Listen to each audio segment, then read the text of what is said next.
Welcome to yet another exciting week of the amazing book that I wrote, A Letter to My Son Unpacked. And today we're talking to Rick Cosnett, one of my favorite people in the whole world. And we're talking about be faithful in small things. And the reason why you should be faithful in small things is because bigger things are always coming. Now, the reason I'm talking to Rick is because he has experienced and gone through from the smallest of stories to the biggest of stories. That's Rick for you. He has been everywhere. Oh, amazing productions. And you know, while we wait for Rick to log in, and I know it's 8:30 in the morning in LA at the moment. That's why we moved it backwards, because he's preparing to go on set. So we had to go backwards a bit. He's a busy man. He's a Zimbabwean who's busy, a personal friend of mine. And I'm so honored that Rick Cosnett is taking time to come and have a conversation with us today about being faithful with small things. For those that haven't gotten this book, just go to Amazon and write Tendai Garwe, and you will find a copy or letter to my son. If you're a Kindle, if you buy a lot of books on Kindle, of course it will be very much discounted there. If you are wanting to buy a book directly from me, you can go to your Facebook page or my page, my Facebook page, and then you request if you're in South Africa or Zimbabwe, and we'll make sure that you definitely have a copy. So we're waiting for Rick to come on, and I'm sure he's preparing himself to come on, and I'm excited to be talking to Rick Cosnett. He's one of my favorite people, and I love him to bits. I'm so proud of who he is and what he's doing. And Rick loves being faithful with little things, and he loves being faithful with big things. So we're going to talk to him now. Rick knows me and my son, so this is also very personal to us. So of course we start with a reading of the book while we wait for Rick to join us, and it's talking about being faithful with the small things. And you know, the story starts saying, today my landlady and her family came to visit me. So for those that don't know, I wrote this book when I was in hospital, and this experience and everything that has happened is things that actually happened to me while I was in hospital. So it's a mixture of lessons I'm teaching my son, as well as things that I was going through when I was in hospital. So it says, today my landlady came to visit me with her family. Live harmoniously with people, especially those that allow you to rent their property. Please look after their property as if it were your own. As a tenant, stay at the place with discipline and with love. This is very important, because with discipline and love, you never know who will become family when you least expect it. When you decide to be a tenant, pay your rent on time, look after the property very well, and make adjustments where it's necessary. It is your place and your home anyway. If you're diligent and faithful with the little, how can you not get much, which is your own home? And you would know it's practice on how to look after your own home. Even when you become employed, because we all learn through employment, do not be reckless with company property. Use equipment and supplies as if you were the one buying it. It was coming from your pocket. There's Rick. He's here. Most people are careless and overspend and destroy because it is not theirs. You'll be sowing a seed of how people or employees will then treat you when you have your own company. And karma is always a bitch. So, talking to Rick, you've got no idea. So excited. Go live. Rick. Hey, Rick. Why are you squanked? Because I'm tech challenged, you know. Oh my God, your hair looks amazing. What? Your hair. Oh my God, you look amazing. Stop it. Stop it. No, Tell me, keep going. Oh my God. This is your exactly what I hair. need. I need you Your hair. every morning of my life, Tendai. Saturday. Please. Rick, you look gorgeous. You're amazing. Thank you. I look. So how are you? What's that? How are you?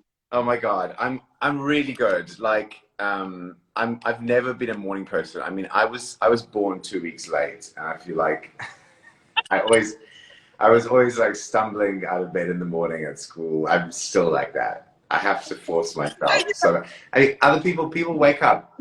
I don't know how they do it, and they're just like, bing, like, how you doing? You know, like my friend who I live with is like that, and I'm just always like, They and wake I so come you alive so at is night. this so this is a love offering for you. You are doing this out of love to be up in the morning.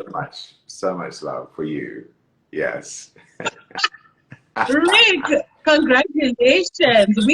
We at home in Zimbabwe are celebrating all your successes. Oh my gosh. I mean, I can't tell you how much that means to me, honestly. It's words cannot express. Like, thank you so much. It's very life affirming and inspiring to know that for me. Because and it is as I said before, a small part in a small film. But that's what we're here to talk about today, how this, is always the beginning of something much larger in my life. And every time I've got really close to things, it's always disappointing at first, but that's the beginning of the process is the disappointment. The beginning of the process is the trying and failing. Um, and that feeling, is unfortunate, but it comes along with the success. Yeah. So, but Rick, you come from small beginnings, which is Zimbabwe, because we are the last in alphabetically. We are almost one of the smallest countries. Tell me your journey. I mean, your journey from Zimbabwe to Australia and then ending up in the US.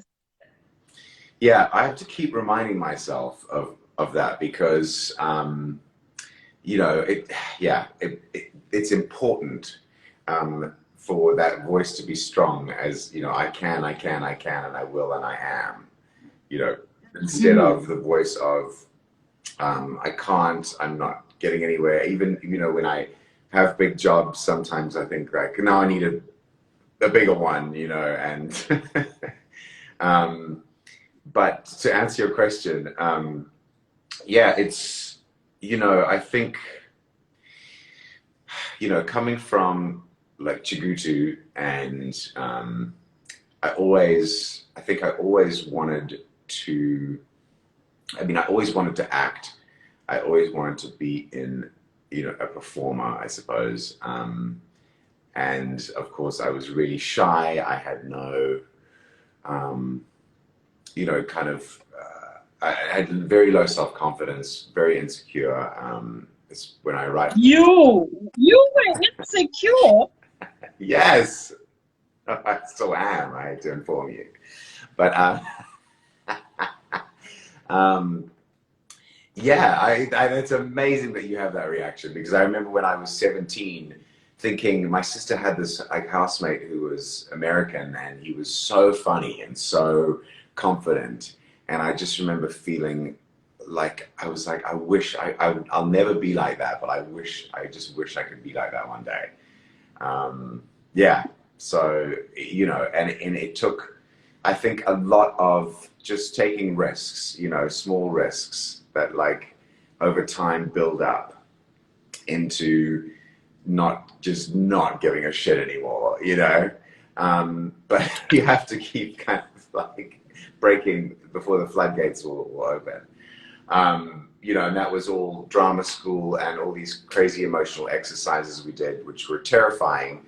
But at the same time, with the terror comes the breakthrough, and it's also exhilarating at the same time. So it's actually a very healthy place to be in, and that's what I've also realized too, is that I don't being outside of your comfort zone is really uncomfortable, and we don't like to do it. It's like getting up in the morning, and then once you're up, you're like, oh my God, I'm just killing it, and I love life. But getting there is the hard point. I mean, Jerry Seinfeld always says, like, find a torture that you're comfortable with in life, Right. in terms of everything, marriage, work. Just because there is that breaking that breaking through point that's uncomfortable. So very often when Yeah. I felt the most, you know, the most uncomfortable is when I've been doing my best, and doing good work because I really care. And in order to care, it You is sometimes painful, because you fail, or you blame yourself, or you know, all these little things along the way, or you don't feel like you're perfect, so you're like judging yeah. yourself, and all the rest of it. But you know, Rick, you are absolutely handsome. You are, you know, like the first time I met you when you came to Zimbabwe, I Yeah, had never watched The Flash. Like, I right. actually had never watched it. Uh-huh, uh-huh. And you were, everybody was losing their mind about Eddie. Oh my God, Eddie, and my sister, my friends, everybody. And then when I went to watch it, I was, you know, it was the first time I had ever watched someone I know personally. So I was blushing and all excited. How did you get on The Flash? How was that audition for you? And of course, we're hearing rumors that you'll be back on The Flash again. Hmm. I know, yeah. So it's been lots of rumors for like 7 years almost now. I can't wait until they come true. But yeah, oh my gosh, where were you? Where was I? Oh, your amazing Where question. were you? Your amazing question was, oh yeah, the audition process. So yeah, I mean, look, what happened was, I prepared so deeply for it, because I knew that things were right. You know, I knew the casting director, I knew I think the producers, because I sort of, I'd done the Vampire Diaries, but I was so in love with the character and the scene. It was only one scene. I'm really good when they auditions, they give me one scene. When they give me like five, I'm like, a bit of a mess, because it's a nerve-wracking thing. And then, so I have to be so prepared in order for my nerves not to take over. Anyway, I did the scene, and they said, thank you so much. And David said, the director was like, I loved when you took your jacket off and everything. And Rick, thank you so much for coming in. And I genuinely thought in myself, I was like, this is the worst thing ever. They're being nice to me because I've done a really bad job, and they're just saying like it to be, you know what I mean? Like I almost felt like really patronized, and I just was like, cool, okay, awesome. Walked out, like was just in a state, not showing anything cool. Went to the elevator, and I was like, I think I'm gonna go back in and just say like, can I please do it again? I'm so sorry. But I didn't. I was like, no, just keep going, just keep going. So I went down to the car, got into the car, got into the highway, burst into tears, thought I'd messed it up. Was then at my California Chicken Cafe, my local spot, hangout spot. And I got like 5 missed calls from my agent. And I was like, oh my gosh, they're calling me with another audition, and that's okay. I'm going to prepare again and do it again. And then they're like, oh my God, they absolutely loved you. You've got to call back to the studio, and then you have to go to the network after that. If you get through that, so that you get through the next round. And she said, but David wants to talk to you, the director, David Nutter, who directed everything good, Right, like right. X-Files to Game of Thrones. And so I thought, well, of course he does. Of course he wants to talk to me. Oh my God, we're on the phone, And he's like, okay, great, Rick. Yeah, so, got the studio test. Just don't do anything differently. Everything you did was absolutely perfect. I was just like, Wow. oh my God. And then I did, I thought I did a better job, at the studio, and then at the network again, really crushed it, because I'd been in there for the originals the year before and got down to the last 2 for regular role on that, and I didn't get it. So I was very determined, because it's all about the mind at that point. The pressure is so on, and all your old voices come into you. But my point for that whole story was that very often when I think I'm doing really badly, I'm actually doing really well. And I look back at that audition and it was amazing. I was present. I wasn't thinking about, you know, the reason I thought I did badly was because I don't really remember it, you know, because I was so focused. And sometimes my mind is just such a wild place and it can be very judgmental. And very often, for example, this role I got right now, like I came out of the audition, I did a Zoom audition. Are you gonna with tell the us which producers. role for what movie? Yes, with the producers. It's called Go to the Moon. And it's about Margaret Hamilton, who was pretty much one of the first software engineers, and she actually coined the phrase software engineer, and Okay. was the head of the software engineering team at MIT that took the Apollo spacecrafts to the moon. It's really fun, set in the 60s, and I play Thomas, who is, you know, misogynistic without realizing it, towards her in the office. He works in the You misogynistic. That's gonna be funny. Yeah, I can play an asshole a bit too well, someone creepy, quite disturbing. You well. do. You actually do, because even you know, in Vampire Diaries, you know, you're quite an asshole. Quanticore, Yeah. you, and yet it's so opposite of who you are in person. And you know, you're like such the most amazing, huggable, lovable person I know. And we are so proud of you. You know, I'm seeing people were saying you've got an accent. Yes, he's got a Zimbabwean, Australian, American put together. That's his accent. Oh my God, you're the best. I know they had to tell me in the flash. So people here are saying you're coming back in the Flash. Are you coming back, Rick? Is there a chance of you going back some way? Eddie is by far my favorite character. Thank you, Christopher 361979. That's made my day. Well, actually, no, it's Sorko's made my day. But to be honest, I don't know. We have asked them a number of times, and we just, yeah, I don't know. I don't know what's happening over there in Central City. But you know, my fingers and toes are crossed. You know, Eddie's storyline is obviously so unfinished, and he went into the wormhole with, you know, a myriad of opportunities. So yeah, I really hope that I get to finish it off, you know, in a big and spectacular way, because for all these years, you know, people have been thinking that I was Zoom. First of all, they thought I was Reverse Flash. Every new character they come on, they're like, okay, I think this is Eddie. I think this is Eddie. So it would be really, really cool.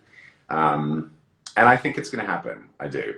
But I have no information right now, unfortunately. So, right, Rick, you do know that the reason why I asked you to come here is, you know, I am your biggest fan and friend. I think like friend fan. We've just made something. We made something up. I'm your biggest fan. Ah, I really am. Sorry, interrupting you. Rick, you're too kind, but it's about you today. So what is it about Rick that keeps you going? Because I know you and the journey you've gone through, you know, the ups and the downs, and, you know, sometimes dry spells, and now it's good. Because I think a lot of people in Hollywood, like once they're in their late 30s, that's when they start getting roles and they get bigger, and then they blow out. And I believe you're about to blow out. People should save this. Yes, you did blow out on The Flash, but I think now you're about to blow out. But what kept you going? Thank you for saying that, first of all. And what has kept me going is my deep love of telling a story, presenting, you know, presenting a human experience is what I aim to do. Is what I really aim to do is channel, you know, whatever I can, some kind of I don't know what it is. It's a creative spirit, I suppose. You know, it's almost, Yeah. you know, being closer to God, if you will, you know, to the source or whatever that is. It's very Mhm. exhilarating and something that I've always knew that I wanted to do, and I think about it constantly. Um, so, you know, it's something that I'm sort of working on, I suppose, all the time, and I can't wait to get back into actual acting classes in person because you know, what happens to me is a lot of the time is that I tend to grow exponentially in certain situations. You know, I get drama school, I was very inconsistent. Like once, you know, I'd be really like, people would be like, what's wrong with you? You know, I'd be very repressed in one moment and stuck. And the other moment just, you know, really open in certain roles. I'd be really just, you know, so I've been working on that, I suppose, a lot. But I do feel the same way. You know, that as you say, you know, in your book, like the 10,000 hours thing, you know, it backs up and backs up and backs up, and then you reach a tipping point, and then suddenly the floodgates kind of open up, and you are True. spectacular, you know, and then You it are. kind of starts again. It starts again, you know, and Yeah. you know, and everyone who doesn't know Tendai as well. I mean, she is such an incredible actress, amazing radio presenter. I mean, one of my favorite moments in my whole life was when we were crossing that car park in Harare, and there was a little kid with a pizza box with his mum. He was tiny. He was like 6 years old, and he recognized you from one of your shows in Zim, and he just said the name. What was the name of that Tambu, series? Yeah, Tambuzai. right. I did. Taputai was your character. Was that the? Yeah. What was the name of the Yeah. show? It was on some drama some sitcom actually I acted on.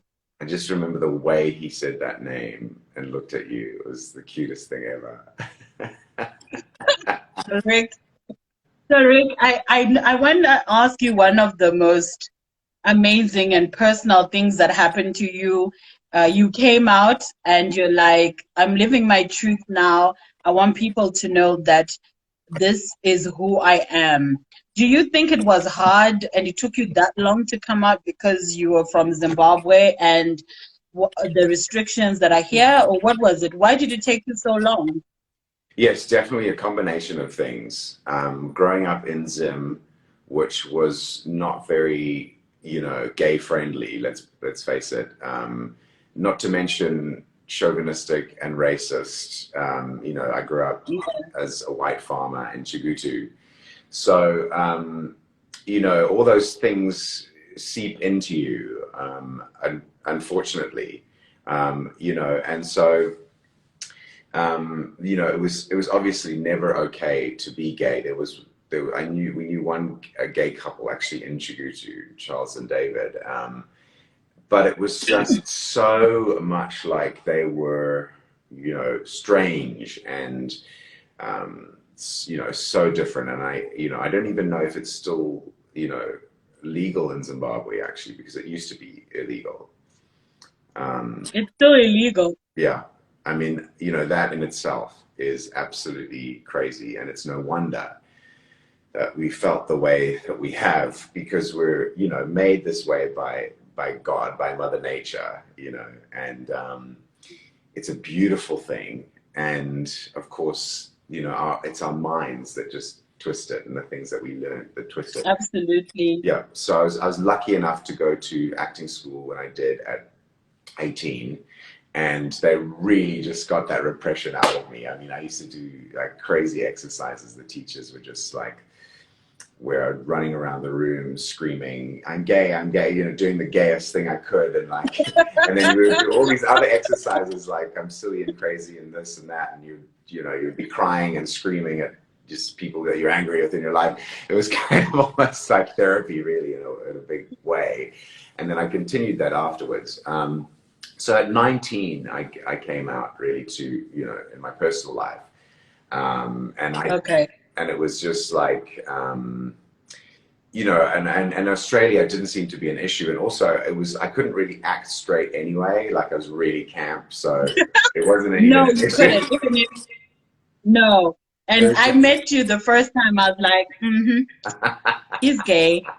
yeah. And you were trying so hard Yeah, in I know. Zimbabwe to be straight. Like, come on, Rick. I know. Tragic. Tragic because it's like my mannerisms are beautiful, you know, and they're something that should be cherished. And it's wonderful to have the internet to see people like Doug Middlebrook or like, you know, celebrating all the things that I love, you know, and it's horrible to label it, but we kind of have to at first because, you know, that's what Yeah. happens. But hopefully it's going to reach a point where there just aren't any, you know, you just are human, you're just you, whatever that is, go with it, you know, go with your feelings. Anyway, but when I came to Hollywood as well, I had a lot of managers and agents and people just, you know, who I love and who were only trying to protect me because it's the way Okay. the way that things were, just like, what are you going to do about it? What are you going to say about the gay thing, you know? And so Yeah. it kind of like went back into, okay, wait, I need to like make it first here. That was the impression before I Okay. can say anything because people are not comfortable with it, which was the case too, you know. Oh, But okay. I realized that we're all part of the problem too, of course, because, you know, True. you do something, you're part of that chain, you know. True. Of if you tell someone, you know, like I had my agent sit me down once, it was like, you know, I don't think you should say anything. And she said, my husband asked me if you were gay, and he didn't know until you started going on about Oprah. So just don't mention Oprah, and you'll be fine. What? Well, I suppose she is a gay icon. Of course. I mean, you know, We you still know call it what I opera in always Zim. say? I always say, why does it bother you how a person is pleasured? Why is it Yeah, anyone's business how I'm pleasured? yeah. Why do you want to control how you get pleasured? I think it's not right. It is And Oprah completely is not fantastic. right. I mean, hello. And she is one of the, you know, queens of everything. I mean, it's so weird. Like, yeah, and you know, Beloved by Toni Morrison was my favorite book at school in Zim. I found it in the library, Yeah. Reader House. It still is my favorite book. I'm rereading it right now.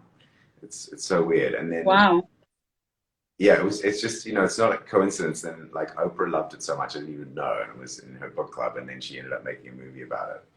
I don't know what my point was there, but um, You should be in the movie, maybe. what's that? You should be in the movie, maybe. Oh no, she already did it. She already did it. Um, Yeah, yeah, well, they should make it again so you're in it. thank you. So yeah, look, it's like, you know, it is what it is. Now I'm just very much into telling the truth and being authentic, and Yeah. it's very relieving, to be honest. It's like, So are you dating anyone? Are you seeing anyone at the moment? not at the moment, no. You know, it's COVID was You're like single? Did you hear that? He's on the market. COVID was like a roulette wheel, you know, like whichever was stopped in like March last year, and whoever you ended up with, you were like stuck with for a while.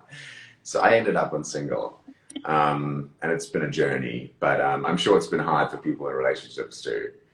But you know, things are opening up again, of course. So we'll see. You know, I think, who knows? So what's your I want to type? get So we married and know. have kids, We maybe. want to know your type. So if I want to hook you up, I want to know your type. What's your type? I mean, look. You know, We all have a type, I Rick. what's that? We all have a type. What's your type? I know, it's What if I true. want to hook you up? It's true. I love the Yeah. straight talking, and I love that I can feel myself repressing up again. You need to. I need to have like a warm bath first. Someone A little just said, shot of Rick, tequila in the I'm morning single. before I get real. I'm a person of the theater. We want to I'm shoot. tight They want in to the morning. shoot their shot. They want to shoot their shot. What do you like? Okay, well, historically, I have dated guys who are kind of like bigger than me and like tall and kind of muscly. Like if we're gonna talk terrible, like superficial stereotypes, then let's be honest, that's been the history of me so far. But you know, I also used to like people who are kind of a bit, kind of not unavailable, but you know, a little bit detached, which was very unhealthy. So I'm kind of Okay. over that. I'm kind of over that part of things. I do like guys who are actually genuinely nice. So we seem to be getting somewhere. You know, I think I would like to have a partner and probably have kids and stuff. So if it happens, it happens. Yeah. Are you ready to start a family? I don't know. I don't know. But you know, they say go before you're ready, don't they? I don't think I'm definitely not in a place right now to start a family, you know, because I would like to do it Okay. with someone. I would like to do it with someone, but I'm definitely at a different stage in my life for 100%. 100% felt this change, you know, of like, okay, kind of what's next for me, you know, in a good way. And I'm starting to, I hope, be a little bit more functional in my life, relaxed in my life, as opposed to, you know, I was so ambitious. I just was kind of like, but ask my little sister, she lived with me at the time. I think it was an absolute nightmare. You know, I was kind of like very, I would get very, what my therapist would call fragmented, you know, instead of staying in your core and being connected the whole time and things to flow quite easily. So, I would, so you're coming out in the complete sense, coming out of yourself, coming out that you're gay, coming out and being just who Rick.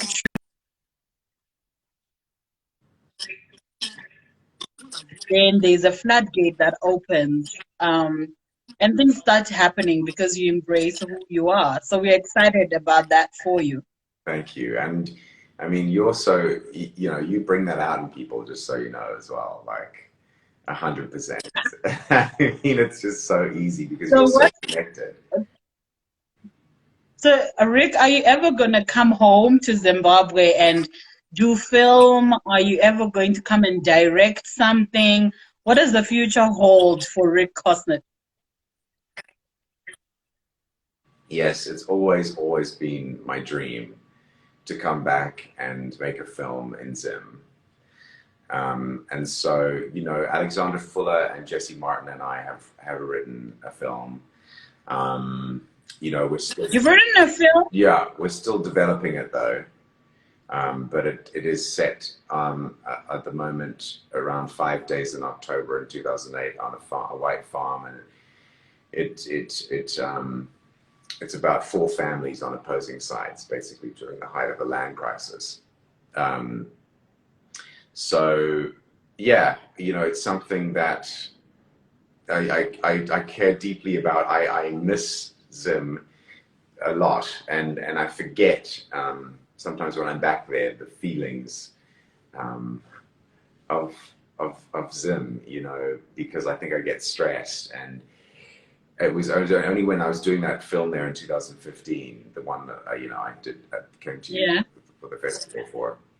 It was only after 2 weeks of being there constantly and driving to the airport that I finally like found that the sun was setting, and I was like, oh my God, this is Zim, you know, because I think it was quite, not having my family there, not having the farm that, you know, where we grew up, everything was so different. The house is burnt down. It's like, I felt like I was imposing by staying with friends, you know, when you just kind of like, I was doing the film, so I was kind of like, and everything's, you're kind of getting used to being back in Zim as well. Because of course, when you leave Zim, you know, for the first time, or like when you go to South Africa from Zim, you're just like, oh my God, everything's so different, isn't it? And I now I've sort know, of it's been so outside for the that long, and you part. go back, it's the same, it's the same way, yeah. So to answer your question, absolutely. You know, it's something that will sit inside of me forever. I even have this house is very reminds me of Zim. I have pictures up of Zim. You know, it's something that was so beautiful and precious to me. Every single grain of sand, you know, I felt connected to. And you do know, whatever film that you wrote, I already have casting in it. I don't care what you say, even if I'm Amazing. sweeping the floor. Yes, 100%. Yes, I'm just gonna say yes to all of it. I mean, So Rick, I want to, like I asked, did you ever want to direct, or you always want to be in front of the camera? no, I do want to direct, definitely. And but the only things I really feel like I want to direct are very much related to Zim, or for example, we're also doing. My friend and I have this account called the Vaucluse Daily, where we are workshopping our TV show Jill and Sue, who are these Okay, two South African housewives, well, from Joburg, really, these two women, white women from Joburg, nice. who have moved to Vaucluse, which is this really high-end suburb on the harbour front in Sydney. And it's all the goings on, the petty goings on in the suburb. And we've been playing these characters for about 15 years because there are a lot of quite wealthy very wealthy South Africans, really, who kind of got out of South Africa, you know, in the late 80s, and are very, they need to have the piss taken out of them. They're very entitled. You know, they have all those, you know, I mean, it's that deep kind of white supremacist neurosis that Yes, I'm and trying they're to, still in the apartheid. that's right, that I'm trying to deconstruct, which I think relates to the larger, you know, the world at large in a big way, because we see it in a similar way, colonialism, in the way that it's, you know, got its claws in all over the globe, really. So I find that really, you know, very passionate about that. And these women are also kind of hysterically hilarious. So people in Sydney are really enjoying our little show so far. But something that I Oh, want, well but also I'm done. saying is And I that, hope you do make more because you have an amazing creative mind, and I think you that's why I'm asking this question about directing, because I love how you think and I love how you put things together. And I would watch a show you direct because it will be because it has different cultures. You're rich.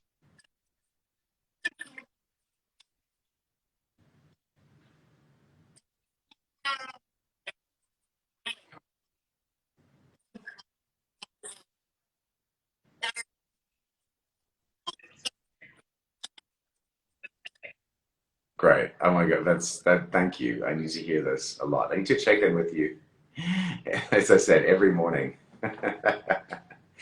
But that means a lot to me. I think I definitely have always known that I have a very specific um, point of view. I know what I want to say.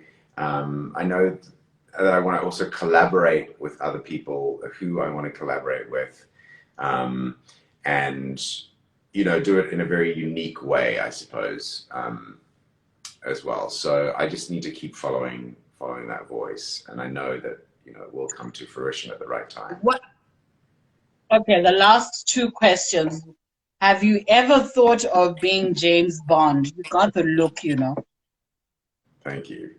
Um, yeah, 100%. I have. I'm not going to lie. There was something years ago going around, and I thought, yeah, I would rise to the challenge 100%. It would be so challenging for me, and something that I would jump at absolutely 100%. Are you kidding me? Are you I know. kidding me? I think you have the most amazing voice, Rick. Your voice is very, it's hypnotic. Yeah, you can hypnotize. If all else fails, do hypnosis. Your voice Hypnosis. is Start a hypnotic. cult. Yes, Thank your you. voice will follow the voice. Follow the voice. Oh my God, So, thank you. These Rick, I know affirmations, people I'm have. I know, taking in all your affirmations. I'm very grateful for it. I, I know you're not a morning person, and I know you sacrifice talking to me so early. But what is it that you want to tell people out there, your fans, or those that are tired of, hoping that something will break? What do you want to tell them? Mm. Well, it is like me in the mornings. Like, it's that, it's that. Oh my God, and then once you're there, it's just like so great, and I never want to leave. Like, I never want to stop talking to you. I could talk to you all day. Just, um, what I would say is that I don't have all the secrets, to life, but I do know that there's certain rules of the universe. It's basic physics, really. When you Yeah, reach a certain age, you start to really realize that there is a pattern to it, and that pattern is that you have to keep what feels like banging your head against a brick wall for a certain period of time, and to achieve any kind of breakthrough, any kind of um, mastery, any kind of feeling like you are flying in whatever it is that you do. right. It Yeah. is literally like you say as well in that chapter of your book, which everyone needs to get and read, by the way, A Letter to My Son. Thank you. And it is, it's that breakthrough point. It's what you do every single day that will either accumulate and amount to something, or you won't do it every day and it won't amount to anything, right? So in 3 years' time, you could be over here or over here. If you want to be over here, everything only depends on what you do every day between now and 3 years' time. Right. That's the only factor. That it's not going to happen ever magically overnight. Miracles only happen when you put in, all the background to it. And then, oh my gosh, then you don't even know what's possible. Things will happen that you That's true. didn't even realize was possible. And that's what I did early on. Was I figured that out. The day to day would accumulate, and that to be audacious enough to believe, to be audacious enough to think, well, who am I? Well, maybe I am someone, be audacious enough Absolutely. to think that, then things you didn't even dream of will just start to open up, But yes, there will be a period of oh my gosh, this is so hard. I hate this. And that's what acting is like too. And a lot of people say that, it's a love-hate relationship, and it's a beautiful one. But every single human being on this planet, we're all in the same similar boat. We're different, obviously. There's privilege and there's all the rest of it at play. But we're all going to experience pain. We're all going to experience uncomfortability. And, a lot of people and I've experienced this myself, you just want to stay safe because that's our instinct. Our instinct is to stay as safe as possible, but it doesn't really make us happy and joyous and sing. You have to kind of be on the, be on the front foot a lot of the time. I think that's, what your chapter says it so much more beautifully than I can articulate it. But it is that the small things are really important. And at the end of the day as well, they are actually the things that are most important. And it's a cliche, you hear it all the time. As soon as you reach, all these billionaires who are really unhappy, it's because, they haven't recognized that those small things are the most important things. You can, Sure. and you can have both. I do believe, but yeah, I mean, everyone needs to get your book. You're amazing, Rick. And don't let anybody else tell you otherwise. I know Thank you. this is Especially it. myself. I'm telling you, you're about to break out like a rash. Like a. So, Rick, tell people which Pandemic. accent this is, because people are like shocked you have an accent.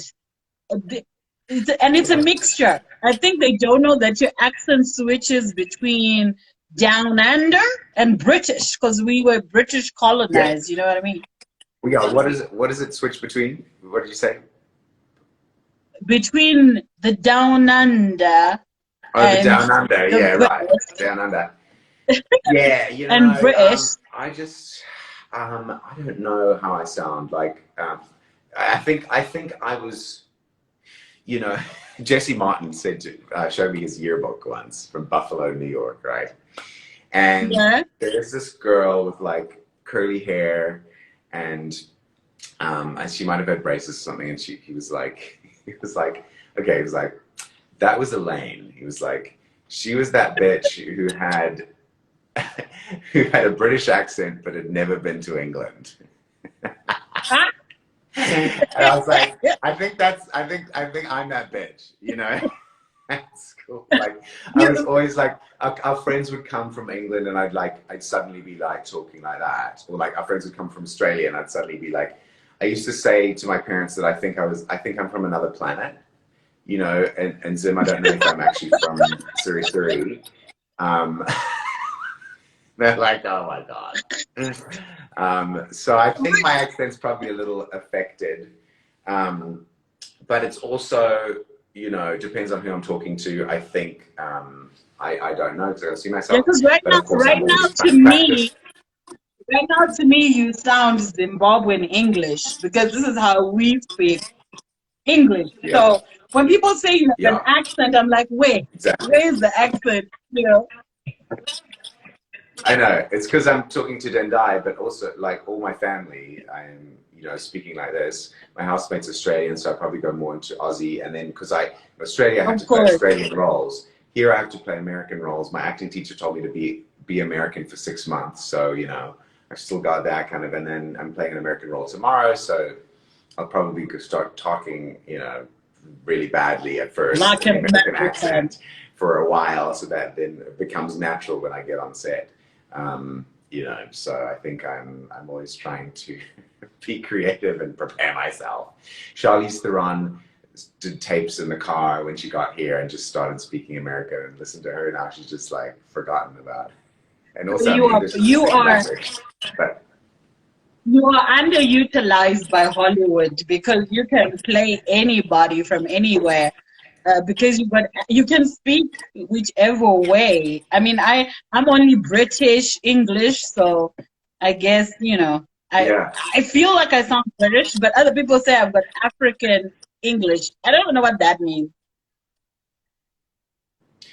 I mean, yeah, to me you sound English, like Zimbabwean English. I mean, like 100%. But you also like very talented. You can Zimbabwean English. This is Zimbabwean English, Rick.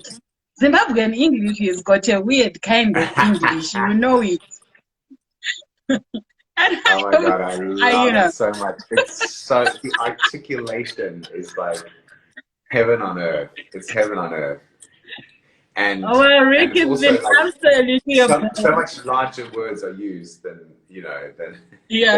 than English people. Like, all the words in the dictionary in Zimbabwean English are utilized. We use every word. We adumbrate and we expurgate and we use every word. Ah, love it so much. Oh my God. Rick, Rick, people, your fans want you more at conventions. You should go more. People want more of you. And I think you should take that energy, take all the energy that people send you, put it in a little jar. And whenever you're feeling, low or whatever, open Yes, that jar and let it come to you because you are loved absolutely. and people miss you on the screen. And we are very proud of you, like I said. And I'm so clear that small beginnings are over now. You are now stepping into the light and be bigger and way bigger than you were in the flash. Yeah, thank you. Thank you so much. I know, I feel it too. And I forget, hi Emmeline, like, how there are, it's been quite isolating, I must say, this last year, obviously, and it's been really good too. But it is time now to really just take the reins and run with it. And, thank you so much for having me on your platform. And, Tendai's book, everyone needs to get it. It's called A Letter to My Son. Where is it available? Look at that. It's gorgeous. That's the book. That reminds me of the letters my gran used to send. I know, nostalgia. But everybody send love. Can I have hearts? Can I have lots of hearts for Rick before he goes, so he knows we love and appreciate him? So many hearts in the comment section, so many hearts in the corner, because Rick, we are proud of you, and we are proud that you came out. We are proud you're Zimbabwean, Australian, American. We are proud that you are who you are, and it's an honor to call you friend. And we're celebrating you on your new role. When are you going into camp? When are you going on to set? Tomorrow. What do you call it? Tomorrow. I had a COVID test yesterday. So yeah, all the protocols are in place for us for a very safe set. So I can't wait. Yeah, it's a really great team as well. It's set in the 60s, and they're doing everything very. One of them's got a history master's from Oxford, and it's pretty much all female creative team. It's really exciting. So yeah, thank you. And where can we get your book, by the way? Where is it available? It's on Amazon. It's on Kindle. Yes. If you always buy on Kindle, and it's got you do know I'm gems in it. Absolute gems in it. Tendai, you are and you look incredible. I can't say enough. Oh, thank you, Rick. I love you, and I'm celebrating you. And it will also be on my YouTube channel, this interview. And I'm also going to save it on my IGTV, so you can share this, and people should get to know you better. We'll have another interview after you come from location, and you just find out how it was going back onto the big screen. Amazing. Thank you. And I'm just so grateful that I met you in my life. It was 100% meant to be. And I'm thanking all the gods. Your Zimbabwean gods, your Australian gods, and the American gods. That's right. Maybe you should be on American gods. Maybe. Anything. Maybe. I'm looking for something high quality. I'm in the market for HBO and Showtime. You know what I mean? Something delicious. Something artistic, something creative, something that really, I think, also shows different sides of me, different sparks. I know. Narcissistic. Look how excited I get when it's about me. Well, you are my superstar. You are my only Hollywood friend. So please make that work for me, because you know me, I like things. So I like to say I got friends in Hollywood. So you know what I mean? So you have a great evening. Enjoy being on location, make friends, dazzle them, shine, because you are Rick Cosnet and they better get used to it. Damn right. Damn right. Yeah, I know. I'm so excited to be going on set again and working again after this last year, especially. Um, and thank you. It's going to be extra special now because of everything you've said today, which you've been very generous about. And I will do you justice, and I will honor that. I will honor all of that and take it with me, and put it into all my self-esteem bags, and really just do the damn thing. Yeah. Do the damn thing. Amen. Amen. Church. Okay, Rick, I love you. Do your lines. Yes. Shine. I'm going to do that right now. All this gorgeous research.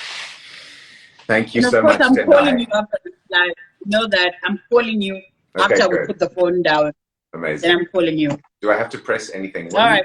What do you have to press to save a live, or is that what you do? No, I save it, so it will be on just now, as soon as we come off. Perfect. Amazing. Okay. Lovely. And thank you so much, everyone who joined. I'm seeing so many comments here. I can't do two things at once. I'm really bad at that. So thank you for all your love and hilarity. People write the most amazing things, don't they? I know. Thank you so much, Rick. I'm ending this live, and then I'm calling you now. Okay. All right. Love you. Love everyone else out there. Love you. Bye. All right, guys. There you have it. Rick Cosnet. You gotta love him, and keep sending him love and light and great energy, because he needs it for his set. And if you are new here, please do follow me. There are more great interviews, not just with Rick, but of course with other personalities that I know personally. And it's aligned to just unpacking the book that I wrote. And today Rick was telling us about how small beginnings don't mean you're never going to hit it big. And, I totally believe that Rick has entered his element. He's now in his sphere of influence now, and he's definitely going to be winning. And I want you to do that. Light a candle for him, say a prayer, send him energy. He needs the energy, and he needs all the love that you can give him. My name is Sokostina, or others call me Tendai Garwe. And thank you so much for coming to this channel. And until next week, do follow and like me. I'm an awesome person to be in your circle.